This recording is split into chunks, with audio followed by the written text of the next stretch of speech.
오늘 배울 건 삼인곡. 우리가 송민곡 배울 때 이 미인에 대해서도 얘기했지, 그지? 이걸 해석하면 미인을 생각하는 노래. 지은이가 정철이잖아. 임금은 선조고. 자, 선조의 총애를 받았는데 다른 신하들의 어떤 뭐랄까 모함 비슷하게 해가지고 유배를 가지. 전라도 창평으로 유배를 가잖아. 그래서 임금 선조하고 떨어져 있으니까 임금이 얼마나 그립겠어. 자기를 사랑하던 임금이었는데 미인을 생각한다는 게 사실은 임이라고 해도 되고 여기 임금이라고 해도 되지. 겉으로 표면상으로는 미인이 임이지만 원래 현실에서 본다면 임금과 신하 사이의 관계다. 사랑하는 사람이 그런 뜻이다. 그 다음에 여기는 지금 그리움이라는 거 정서가. 그 다음에 못 만나니까 안타깝지. 안타까움. 이게 주된 정서야. 그런데 표면에 나온 건 여인이란 말이에요. 여인의 입으로 님을 그리워하는 건데 실제는 현실에서는 임금과 신하의 관계다. 그 다음에 삼인곡인 송민곡은 그 다음 편에 나온 거고, 삼인곡의 특징을 보면 삼인곡은 이건 계절의 변화가 시상전개다. 계절의 변화. 우리가 계절의 변화하면 봄부터 여름, 가을, 겨울까지 이런 순서대로 시상이 전개되고 있다는 거. 그 다음에 이런 글들의 내용을 연군지정 혹은 충신, 연주지사 뭐 이렇게 얘기를 해. 뭐 다른 거 없어. 그냥 임금을 그리워하는 마음 뭐 그런 뜻이야. 자, 그 다음에 아까 뭐 한자 뭐 이런 얘기 나왔는데 사실은 정철의 작품은 우리말의 묘미, 우리말의 아름다움 하면 나오는 게 세 사람이지. 정철 말고 윤선도가 있고 어부사시사. 그러니까 너네가 시험 볼 때 어부사시랑 연결될 수도 있겠지. 그 다음에 황진이 시조. 이 세 사람은 우리 고전문학사에서 우리말의 아름다움 혹은 다양한 표현, 그러니까 문학적으로 훌륭한 작품들을 많이 썼다고 생각하면 돼. 다양한 문학이 아니라 표현. 이 작품도 역시 마찬가지다. 자, 미인을 생각하는 노래, 우리말의 아름다움을 한번 느끼면서 삼인곡을 한번 보도록 할게. 근데 여기 해석이 나와 있네 옆에. 그럼 이제 옛날에는 왼쪽을 주고 물어봤는데 요즘은 오른쪽을 주고 물어보는 것도 있어. 왜냐면 내용이 중요하지 해석이 중요한 게 아니다. 해석은 외우는 거니까. 국어가 외우는 게 아니다 이러니까. 자, 삼인곡 들어가기 전에 먼저 분류할게. 뭐냐면 정철은 양반이야. 관직에 있는 벼슬아치였으니까 이 글의 장르는 양반가사. 가사가 뭔지 알지? 시조가 3장 6구 45조 나오는데 엄청 분량이 늘어난 거야. 그리고 맨 마지막에 시조는 종장 이렇게 얘기하는데 가사에서는 낙구라고 얘기하고 시조의 종장하고 가사의 낙구가 거의 일치해. 사음보고요. 3543 혹은 3544 이렇게 일치하는 특징이 있단 말이야. 그래서 혹시라도 이런 거 물어볼 수 있지. 가사 작품이 어디에서 나왔을까 그러면 시조의 영향을 받았다. 왜냐면 얘는 짧은 거고 얘는 비슷한 형식으로 사음보 똑같은데 길어졌으니까 짧은 거에서 긴 거로 간 거 아닐까 이렇게 얘기하는 거야. 아까 나왔던 거 반복. 그리움. 누구에 대한 그리움? 표면적으로 님에 대한 그리움. 실제 현실에선 임금에 대한 그리움. 그러니까 님을 그리워한데 이 그리움의 정서를 잘 살릴 수 있는 건 여성일까 남성일까? 당연히 여성이지. 여성 혹은 여인이 화자가 되는 거야. 그래가지고 님을 그리워한다. 근데 실제로는 정철이 임금을 그리워한다라고 생각하면 돼. 또 반복. 우리말 사용. 우리말의 아름다움. 아주 잘 썼단 말이지. 그 다음에 계절의 흐름. 뭐 이건 아까 나왔으니까 계절의 흐름을 가지고 글의 내용이 전개됐다. 시상이 전개됐다. 이렇게 생각하면 돼. 자, 본문 해석 한번 볼까? 여기는 그러면 삼인곡의 미인을 생각하는 여인은 님한테 어떤 상황이 됐을까? 그러면 버림을 받았단 말이야. 님이 떠났단 말이지. 그러니까 지금 현재 님의 부재야. 임의 부재. 부재가 뭐야?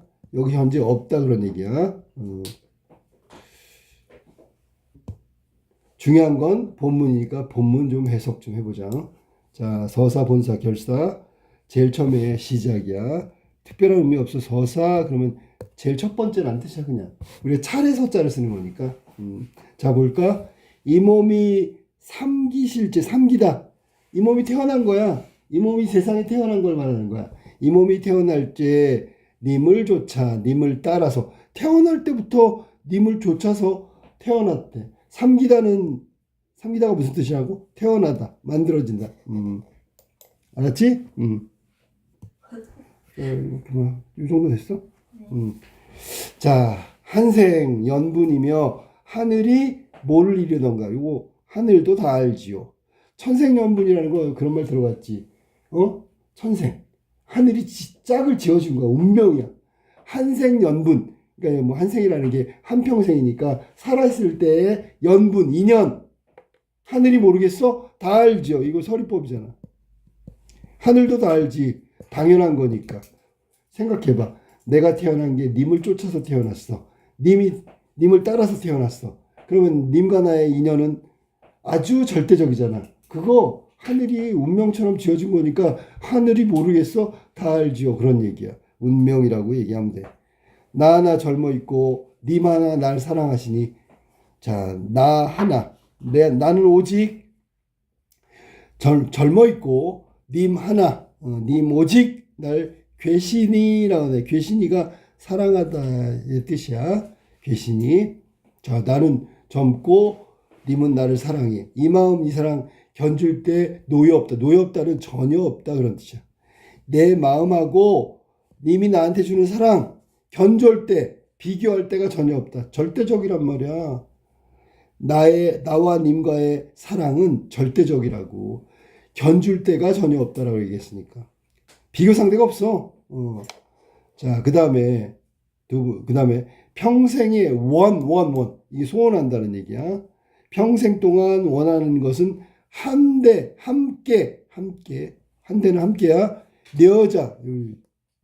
여다라는 건데, 여다는 살아간다, 생활한다, 뭐 그런 뜻이야. 여기서 평생에 소원한 것은 뭐냐면, 님과 함께 살아가고자 하였더니, 이건 소망이잖아. 함께 살아가고 싶다. 이게 소망이란 말이야. 한평생. 근데 지금 현실은 떠나갔단 말이지, 님. 자, 늙어서 무슨 일로 외로이 두고 나는 왜 님을 그리워하는가. 외로이 두고. 그러니까 외로이 둔 것은 화자겠죠. 님이 나를 외롭게 혼자 남겨두고 나는 또 왜 님을 그렇게 그리워하는가. 현재 상황을 알 수 있는 구절은 요 두 번째 구절. 여기 소원과 현재 상황. 얘는 지금 소원의 소원. 한평생 함께 살아가고 싶었어.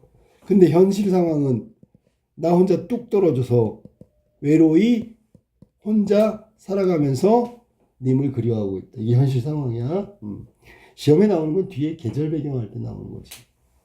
자, 엊그제 님을 매셔. 뭐 얼마 안 지난 시간이란 뜻이고 님을 매셔. 광안전에 올랐더니 광안전에 올라갔어.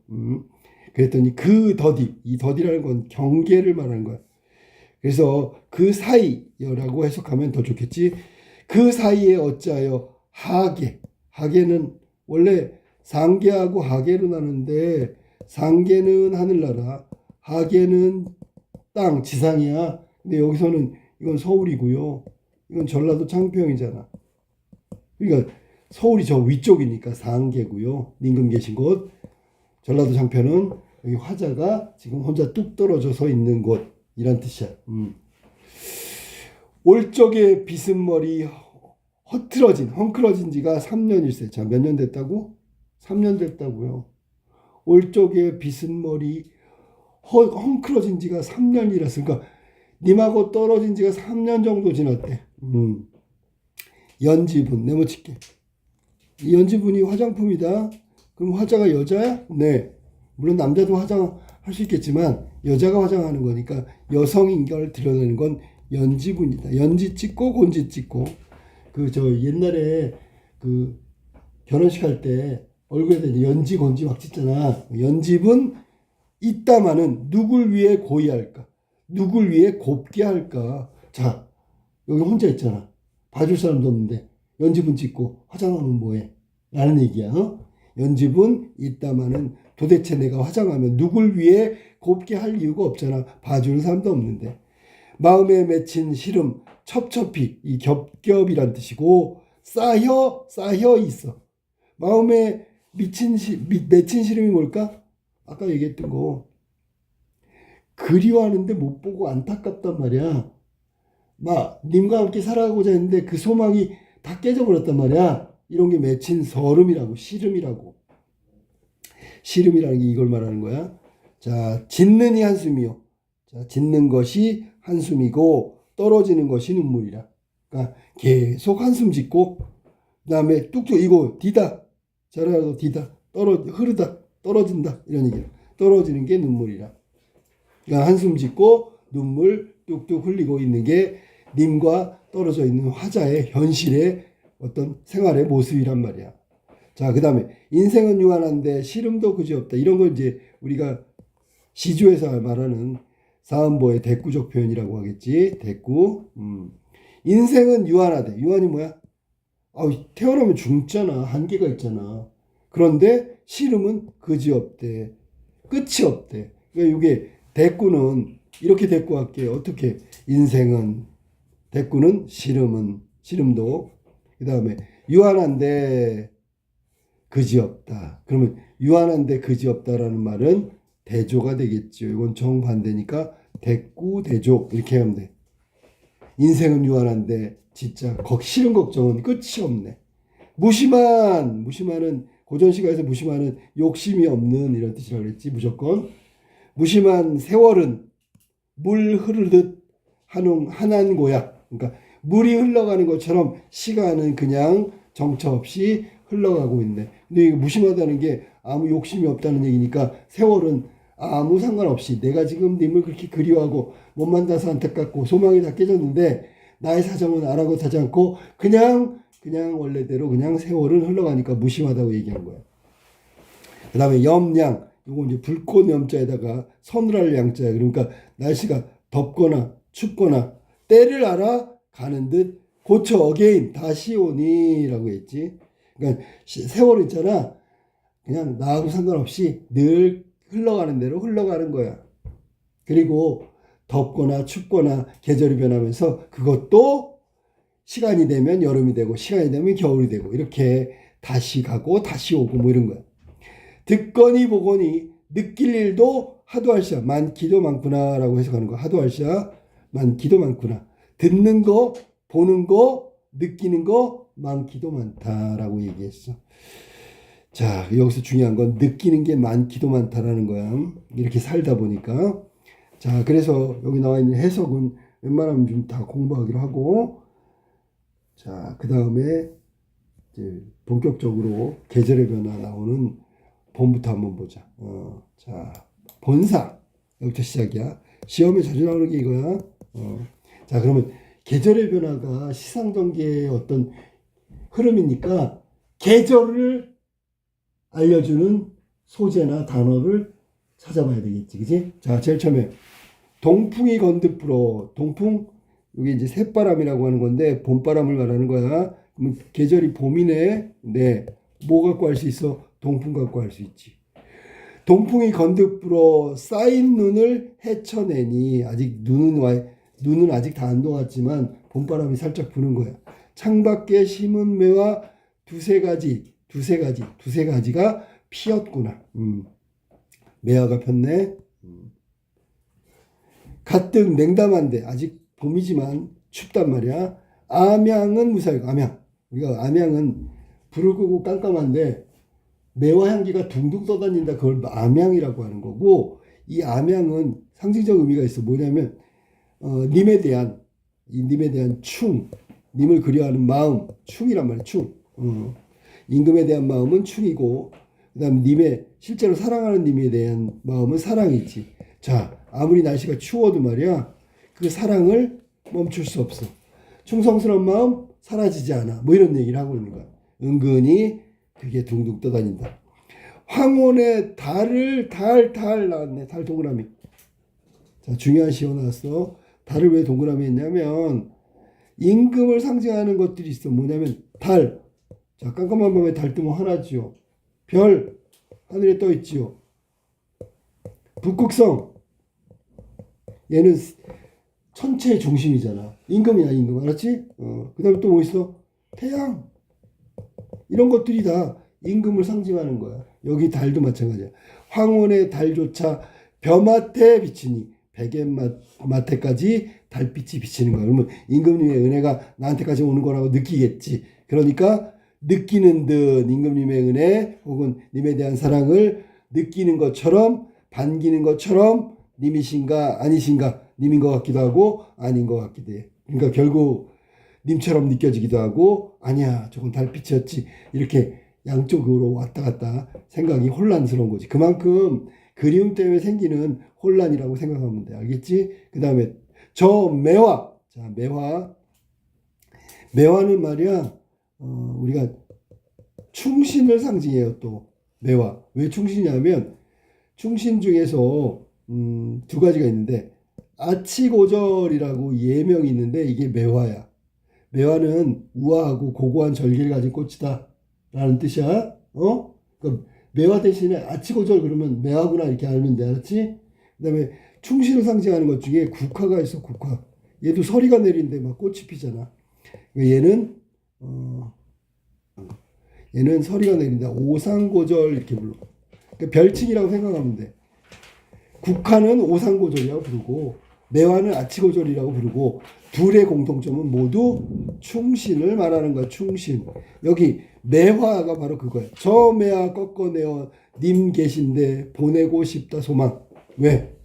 저 매화는 충절의 상징이고 내 마음을 전달하는 거야. 그러니까 나는 내가 임금에 대한 충성 변함이 없다는 걸 알리고 싶어. 그래가지고 내 대신 매화를 좀 보내고 싶다는 거야. 이러면 내 대신, 그러면 뭐라고 해야 돼? 분신이지 뭐야. 분신.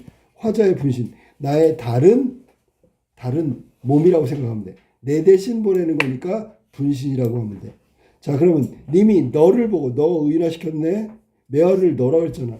어떻다? 너기 싫고. 자, 내 대신 매화를 딱 보내면 이걸 딱 본 다음에 매화 본 다음에 어떻게 여기실까? 물론 마음속으로 너구나 반갑게 맞아주시겠지? 혹은 나를 모른 척하면 어떡하지? 이런 어떤 정서적인 게 깔려 있어. 내 대신 보내면 반갑게 맞으실 거야 라고 생각하겠지. 그 다음에 꽃 띄고 새임나니 녹음 나왔네. 이 녹음이 아주 파랗다 못해 시커먼 그 푸르름을 말하는 거지. 여름이야, 여름. 이건 여름이다. 아까 동풍이 봄이었다면 얘는 여름을 알려주는 계절적 배경을 나타내는 시어를 찾아주세요. 그러면 녹음 이렇게 하면 돼요. 나위는 적막하고 수막이 비어있다. 자, 요거는 너네가 잘 모르니까 선생님이 알려줄게. 뭐냐면 옛날에 여인들이 거처하는 방에 이렇게 막 지저분해? 벽에다가 있잖아. 비단천을 샥 이렇게 해놓은 거야. 뭐 인테리어라고 생각해도 돼. 여자 방이니까 좀 아름답게 꾸며놓은 거지. 그게 나위야, 나위. 근데 천을 쫙 이렇게 해놨는데 아무것도 없어. 그러면 수막이, 즉 수를 놓은 것이 하나도 없다는 얘기야. 그럼 여기 지금 무슨 말이야? 나위가 적막하고 수막이 비어있어. 그러면 천을 갖다 벽에다 이렇게 싹 가렸는데 아무것도 없는 거야. 아무것도 없다고요. 너무 썰렁하니까 부용. 자, 부용 연꽃이야. 연꽃을 걷어놓고 공작을 들러드니. 자, 그럼 무슨 얘기냐면 부용이었던 연꽃을 수놓았던 걸 치워버리고 공작새 수놓은 수막을 갖다 걸었다는 얘기야. 이해됐어? 무슨 말인지?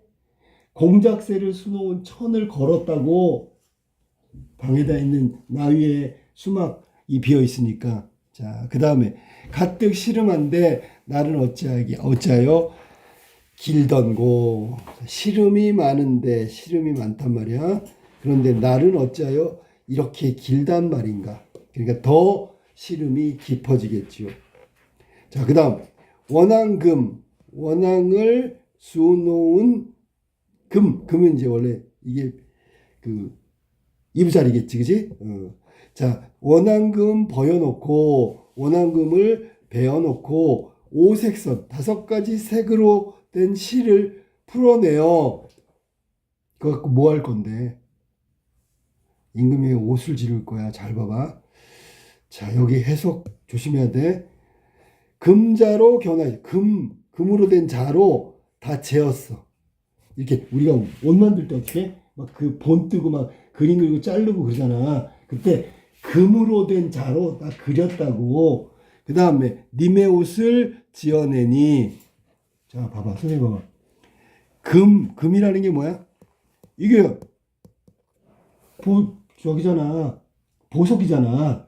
그러면 님의 옷을 짓는데 대충 그냥 나무자도 아니고 금자로 지었다고.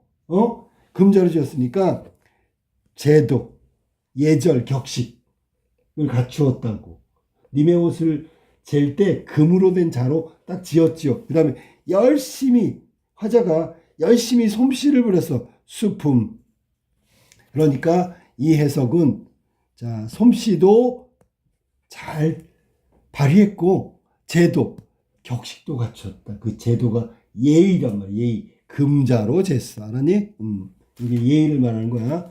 그러니까 님의 옷을 지어냈는데 예의도 다 갖추고요. 아주 솜씨도 제대로 멋지게 해서 옷을 지어냈어. 됐죠? 그 다음에 산호수 지게 위에. 지게야 지게. 지게인데 산호수가 뭐야? 이렇게 사슴뿔처럼 된 거 있어. 그러니까 사슴뿔처럼 생긴 지게 위에 백옥함, 함은 뚜껑이 있는 상자야. 그럼 여기 안에다 뭘 담아? 님의 옷을 담겠지. 지금 옷을 지었잖아, 님을 위해서. 님에게 보내오려 님 계신데 바라보니. 자, 이제 님을 위해서 옷을 지어서 산호수처럼 생긴 지게 위에다가 백옥함 놓고 옷 놓고 백옥함 뚜껑을 닫아가지고 님한테 보내려고 님 계신 곳을 바라보니. 자, 또 나왔다 이거. 송민공 산인가 구름인가. 장애물한 장애물. 장애물. 우리 송민곡에 보면 바람 불고 물결 치고. 됐죠? 안개 끼고 구름 끼고. 그랑 똑같은 거야. 산인가 구름인가 멀기도 멀구나. 그래서 님과 화자 사이의 장애물을 의미하는 것은 산과 구름이다. 멀리 떨어져 있다. 자, 천리만리 길을 누가 도대체 찾아갈까? 찾아갈 수 있을까? 있거든. 찾아갈 사람이 있거든. 갖다 드리면 백옥함을 열어두고 옷을 본 다음에 나처럼 반갑게 나처럼 내가 생각하는 것처럼 그리워하시다가 나를 기쁘게 반기실까 궁금하단 말이야. 지금 하잖아요. 옷은 보내는 건 보내는데 보내려고 봤더니 너무 멀리 떨어져 있고 장애물 있고. 근데 만약에 그런 사람 가져다 줄 사람이 있어. 그래서 가져가면 과연 님은 반갑게 내 생각을 해주실까라고 생각하는 거야. 알았니? 그러니까 이게 여름에 옷 지어가지고 보낼 생각을 하고 있는 거지. 됐죠? 자, 그 다음에 여기에 빠진 게 뭐냐면 이거야. 자, 잘 봐봐. 여기 오색선 이거 바느질이거든. 바느질 대부분 누가 했어? 여성이잖아. 아까 나왔던 연지분하고 똑같은 거야. 그 다음에 또 하나 금자로 견화했어. 금자 이거는 바느질하거나 우리가 바느질이나 아니면 우리가 옷을 만들 때 쓰는 도구지요. 금자를 갖고 있다는 거 그것도 여성이라고. 옷 만드는 게 여성이기 때문에 바느질하는 게 여성이기 때문에 바느질 도구에 금자, 자도 있고요. 실도 있고요. 여성임을 알려주는 게 바로 연지분 앞에 나왔고 이거는 오색선, 오색실, 금자. 그래서 바느질 도구니까 여성이라는 걸 알 수 있다. 그러니까 여성을 화자로 내세운 이유가 뭐냐면 아까도 얘기했는데 그리움의 정서, 보고 싶음, 소망 이런 게 남자보다는 여자가 더 정서적으로 어울린다고 생각해서 여자가 된 거야. 그러니까 여기 나온 작가는 남자인데도 불구하고 화자는 여자를 내세운 거란 말이야. 더 효과적으로 감정 전달할 수 있단 말이야. 정서를 심화시키고 구체적으로 할 수 있고 여성이 더. 그러면 독자들도 공감할 수 있는 여지가 많아서 여성이란 말이야. 그리고 사랑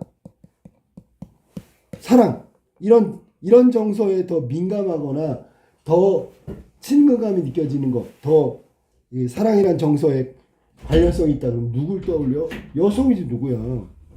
그럼 정리해 줄게요. 여성 화자를 내세운 이유가 뭘까?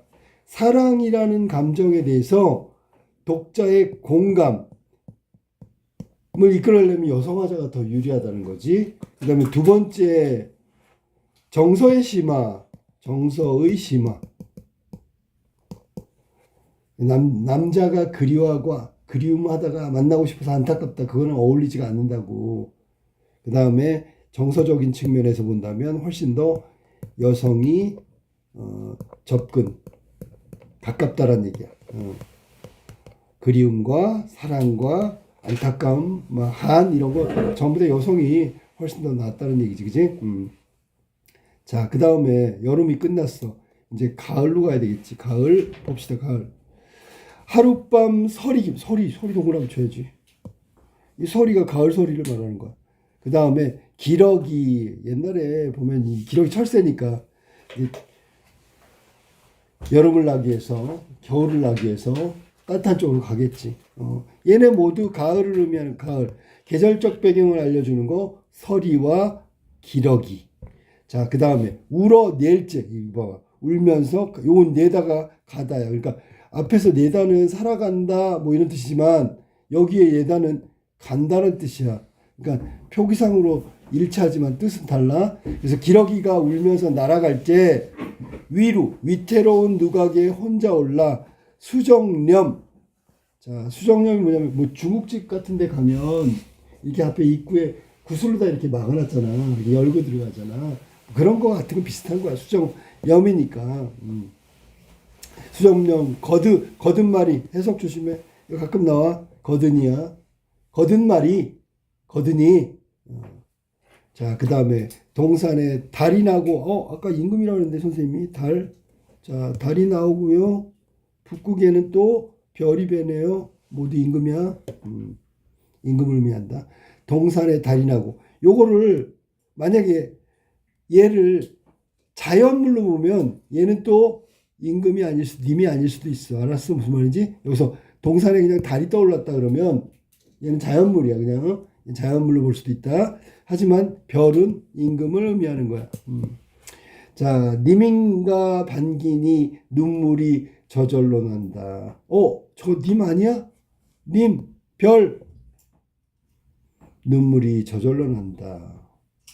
자, 그 다음에 청광. 청광은 푸른 빛이잖아. 푸른 빛. 이거는 임금의 어떤 임금 푸른 빛을 피워내어 여기 봉황루 임금님 계신 곳에 붙이고져. 그러면 화자에서 님한테 보내는 거네. 이해됐어? 무슨 말인지?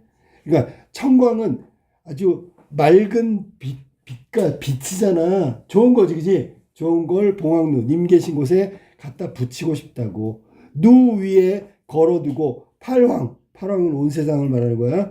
온 세상 다 비치어. 요번에는 봐봐. 반대로 됐어. 뭐가? 심산궁곡. 여기 어딘데? 전라도 창평. 유배지야. 여기까지 대낮같이 만들어 주십시오. 그러면 내가 청광을 봉황루에 보낼 테니까 온 세상 다 비치고 여기까지 임금님의 은혜가, 임금님의 사랑이 왔으면 좋겠어요. 라고 얘기하는 거야.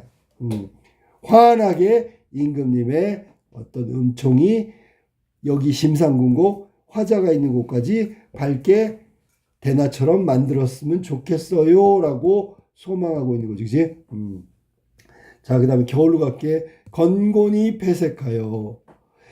백설이 한 빛인데. 백설 나왔네. 이 백설은 흰 눈이잖아. 이거 겨울이야, 겨울. 자, 건곤은 우리가 태극기 건곤감리 청배할 때 건곤 하늘과 땅을 말하는 거고, 폐색이라는 게 확 이렇게 다치고 움츠려서 들었다는 거야. 겨울 되면 다 뭐랄까 생기가 다 없고 생명력이 다 없어지잖아. 그걸 폐색이라고 부르는 거야.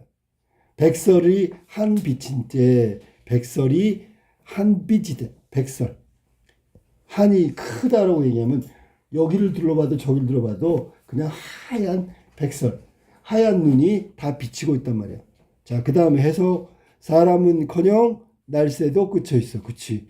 사람은커녕 물론이거니와 날아다니는 날짐승도 다 끊어졌다고. 세상에 겨울이 돼서 건곤이 배색하니까 사람 물론이지. 날아다니는 날짐승도 다 돌아다니질 않아. 라는 뜻이야. 알았어? 자, 소상난반 추움이, 소상난반 어디야? 남쪽을 얘기하는 거고, 아까 얘기했듯이 유배지야.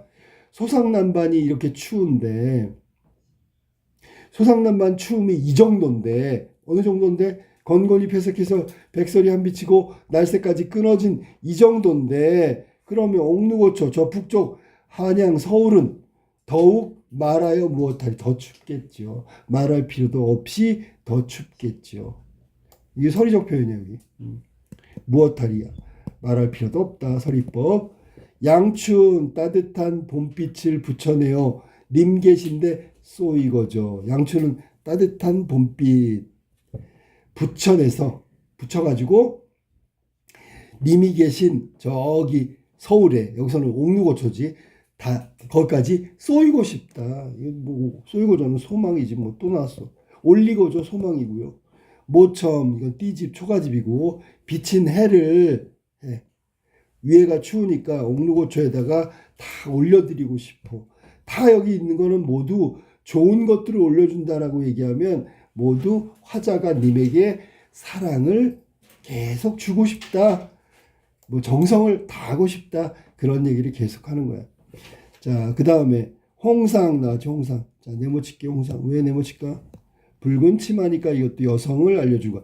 연지분, 아까 나왔던 금자, 오색선, 홍상 모두 화자가 여인임을, 여성임을 알 수 있는 게 바로 그런 소재들이야. 니미차고는 여미어 있고 차려 있고, 취수 이거는 비취색 소매를 말하는 거지. 취수를 반쯤 걷었어.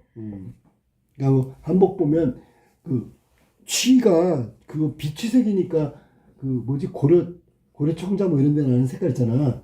그런 소매가 있는 한복을 반쯤 걷었어. 그리고 일모, 이제 해가 지는 거고, 수육, 일모 수육 그러면 보통 그 대나무 이렇게 있는 그쪽을 말하는 거겠지. 서쪽으로 얘기한다면 뭐냐면 수육, 자, 대나무에 여기 숫자가 기댄다고 생각할게. 그러면 해가 지고 대나무에 기대어 해가림이라고 나왔지. 해가림이 하도 할 사도 나왔네. 많기도 많구나. 해가림은 뭔데? 생각이, 해가림은 헤아림 이 정도로 생각하면 돼. 헤아림이 뭐야? 우리가 어림 잡는 거잖아. 생각. 요거를 생각이라고 해석한다. 자, 그러니까 배경이 있잖아. 배경. 해가 저물 때 대나무에 기대 섰으니까 배경이 쓸쓸해. 그러니까 생각이 많이 일어나겠죠. 이해됐어? 무슨 말인지? 화자는 지금 저녁 해가 질 때까지 대나무에 기대서 님 생각 혹은 님을 기다리고 있는 거야. 그러니까 안 오시니까 해가림, 생각이 많겠죠. 왜 안 오실까? 내가 잘못했을까? 오시다가 무슨 일이 있었을까? 아니야, 오시고 있을 거야. 별 생각 다 하는 거란 말이야. 다른 해는 짧은 해를 말하는 거야. 짧은 해 수이지요. 긴 밤을 고쳐 앉아. 꼿꼿하게 앉아. 고쳐를 꼿꼿하게, 똑바로 꼿꼿이 앉아가지고. 짧은 해는 뭐야? 이거는 해가 일찍 지는 거지. 겨울이겠지, 그지? 짧은 해 수이지요. 긴 밤을 꼿꼿하게 앉아가지고 청등을 걸은 곁에 견공우. 자, 청등은 푸른 전등이고 견공우는 악기. 그래서 푸른 등을 걸은 곁에 걸어놓고 그 옆에 전공후라는 악기를 놓아두고, 꿈에나 님을 보려 턱 받치고 비겨시니. 자, 꿈에서라도 님을 좀 봤으면 좋겠어. 턱 받치고 기대어 있으니 앙금도 원앙금침, 그 이부자리도 차도 찰싸 차기도 차구나. 이 밤은 또 언제 셀까 기나긴 겨울밤의 외로움, 그런 것들을 생각하고 있는 거야. 자, 그래서 여기 지금 겨울이 이렇게 해서 끝난 거야. 자, 그러면 잠깐 정리하면 봄부터 한번 정리할게. 봄, 여름, 가을, 겨울. 계절의 변화가 시상전기라고 했으니까 순행적이야. 여기는 지금 봄에는 매화가 나오죠. 매화. 화자의 분신이라고 그랬어요. 님에 대한 사랑을 보여주고 싶어. 여름은 미안해. 옷. 계절적 배경은 좀 아까 했으니까. 옷. 님의 옷을 지어서 보내는 거야. 그러면 얘네 둘은 님에 대한 사랑하고 님에 대한 화자의 정성이 드러나는 소재들이지. 그 다음에 청광. 우리 청광 맑은 햇빛 빛깔 말인 거야. 청광. 얘는 뭐냐면 임금님이 심상궁곡 점낮같이 비추십시오. 이 말은 임금님의 은혜가 방방곡곡 여기 지금 화자가 있는 곳까지 다 비춰달라고. 그걸 뭐라고 하냐면 약간 좀 어려운 말로 선정이라고 하는 거야. 좋은 정치를 해주십시오. 아니면 백성들을 잘 돌봐주십시오라는 의미가 이게 바로 청광을 보내고 대낮같이 다시 온 세상을 비춰주십시오. 심상궁곡은 물론이고 이런 얘기한 거. 그 다음에 겨울에는 너무 추우니까 양춘 나지. 양춘 따뜻한 봄빛. 그 다음에 해 태양. 자, 이거는 건강에 대해서 염려하고 있는 거야. 걱정하고 있는 거야.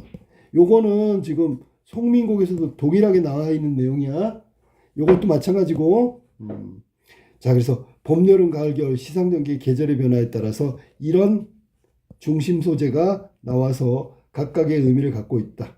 매화와 옷은 님에 대한 화자의 사랑과 정성을 표현하는 소재고, 청광은 님한테 보냈는데 이걸 가지고 온 세상을 팔왕을 대낮같이 비춰달라는 선정을 소망하는 거고, 그 다음에 양춘 따뜻한 거 보내고 햇빛을 보내가지고 님의 건강을 염려하는 화자의 마음을 드러내고 있다. 뭐 계절은 아까 나왔지만 여기서는 이제 동풍이 나오지. 동풍, 봄바람, 그지? 여름에는 뭐가 나와? 녹음이 나오지.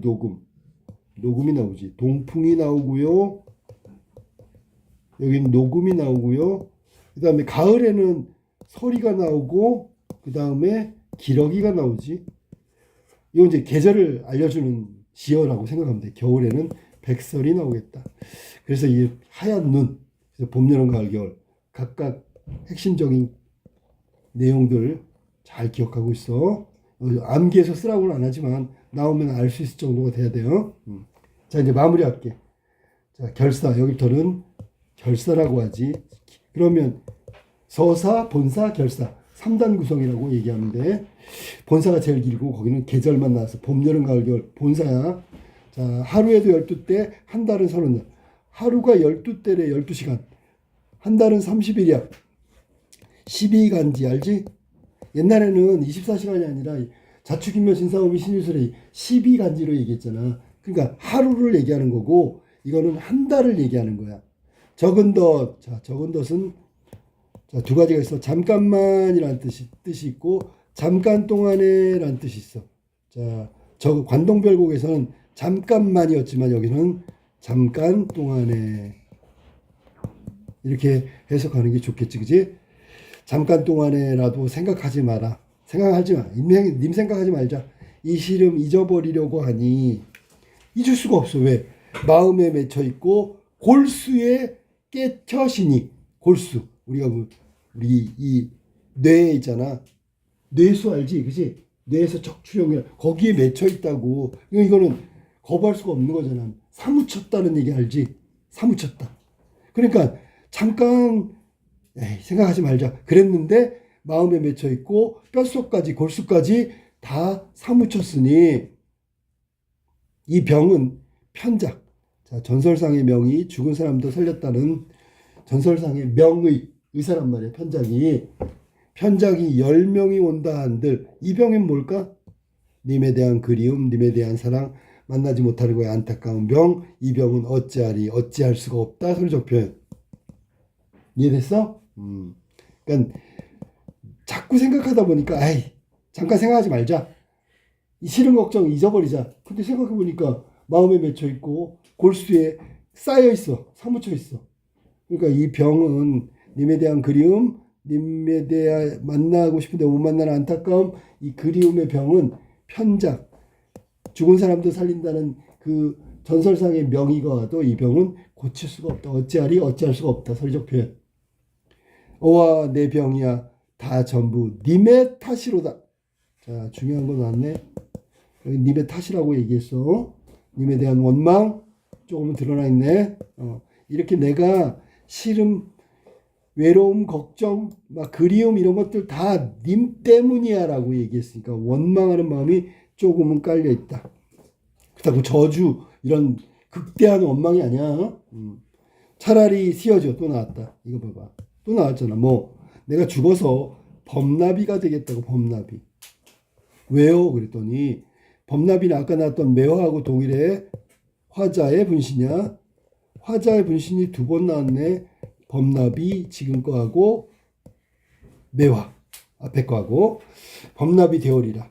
그럼 왜 범나비가 될 건데? 꽃나무 가지마다 간대족족 안기다가 앉았다가 라는 얘기야. 그러면 꽃이 있으면 거기 꽃술에 여기 꽃술에 앉았다 저쪽 꽃술에 앉았다가 향은 한 글자만 해. 향기 묻은 날개로 나래가 날개야. 님의 옷에 올물이라 옮기리라. 그러면 꽃향기는 좋은 거야. 네. 꽃향기. 좋은 거 묻혀가지고 어떻게 님의 옷에 옮겨드리고 싶어. 근데 문제는 뭐냐면 죽어서라도요. 얼마나 간절한지 알지? 죽어서라도 꽃향기 날개에 묻혀가지고 님의 옷에 옮기는 범나비. 범나비 호랑나비. 나비가 되겠다. 라고 얘기한 거야. 자, 그 다음에 나왔다. 뭐 이거 보고 봐 선생님. 님이야 세 글자. 날인 줄 모르셔도 여기 좀 길어졌지요. 내님 조추려 하노라. 이렇게 사음보로 되어 있단 말이에요. 사음보. 시조하고 똑같죠. 글자 수는 좀 많이 깨졌지만 님이야 날 알아주건 안 알아주건 상관없이 내가 하고 싶은 거, 즉 님을 쫓는 거 그거 하면 돼 라고 얘기했으니까 이걸 한자성어로 얘기하면 님에 대한 일편단심이라고 얘기해야 되겠지. 한 조각의 붉은 마음, 변함없는 마음, 간직하고 있는 거. 알겠어? 무슨 말이지? 그래서 맨 마지막에 이거를 낙구라 그랬지. 시조의 종장과 같은데 사음본데 글자 수는 많이 좀 달라졌다라고 얘기하는 거야. 자, 그러면 이 가사의 내용을 지금 알아봤으니까 형식적인 측면에서 볼까? 형식? 다시 정리해 줄게. 이 가사는 3, 4조 또는 4, 4조 세 글자, 네 글자 아니면 네 글자, 네 글자 연속체라고 해야 돼. 연속체. 왜? 계속 이어지니까. 그리고 사음보를 기본 음보로 갖고 있다. 이게 지금 송민곡, 3인곡 얘기하는 거야. 그 다음에 3단 구성. 아까 나왔지? 서사, 본사, 결사. 3단 구성. 그 다음에 마지막 낙구는 시조의 종장하고 여기서 뭐 유사하다고 할게. 원래는 사음보 똑같다고 얘기했는데 원래 시조 종장은 글자 수가 어떻게 돼? 세 글자, 다섯 글자, 네 글자, 세 글자, 3543으로 돼 있는데 여기는 사음보는 맞는데 글자 수는 많이 깨졌어. 이해됐냐? 여기가 특히 많이 깨졌지, 그지? 하지만 기본 그 음보는 사음보라고 생각하면 돼. 알겠어? 자, 그 다음에 여기에 내용의 특이한 점이 있는데 형식은 알아봤으니까 내용은 조선 초기에는 주로 연군지정이에요. 연군지정. 그러니까 연군지정이 임금님을 그리워하는 마음. 근데 조선 후기로 가면 어떻게 되는 줄 알아? 다양해. 그리고 다양하다는 게 어떤 의미냐면 민중이 이 시조문학, 가사문학에 참여해서 민중 참여해서 뭐 실제 생활에 관련된 거, 이거는 뭐냐면 실생활과 관련된 거, 이런 주제라든지 내용이라든지가 참 첨가된다고. 그러니까 초기에 연군지정, 임금을 그리워하고 사랑하는 님을 그리워하고 막 이런 건 내용이었었는데 뒤로 가면 실제 생활, 뭐 민중의 하소연 뭐 이런 것도 나오고 그런 걸로 나온단 말이야.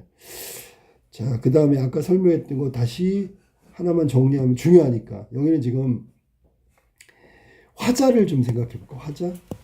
화자가 여인일 수도 있고요. 정철 자신일 수도 있어. 이건 신하가 되는 거지, 그지? 여인이면 사랑하는 님이겠지, 그지? 님에게 버림받은 거야. 정철 신하면 요거는 임금한테 버림받은 거고, 물론 임금이 사랑하지 않아서 그런 건 아니지만 아무튼 총애했는데 다른 신하들 때문에 어쩔 수 없이 유배를 보냈단 말이야. 임금. 그리고 요걸 하늘나라로 하면 옥황상제가 되겠지, 그지? 우리가 상계하계를 하면 옥황상제라고 얘기할 수 있고, 요거는 임금은 실제로 선조를 의미하는 거예요. 선조. 님은 사랑하는 여인이지만 실제로 얘기하면 정철, 송강 정철을 의미한다.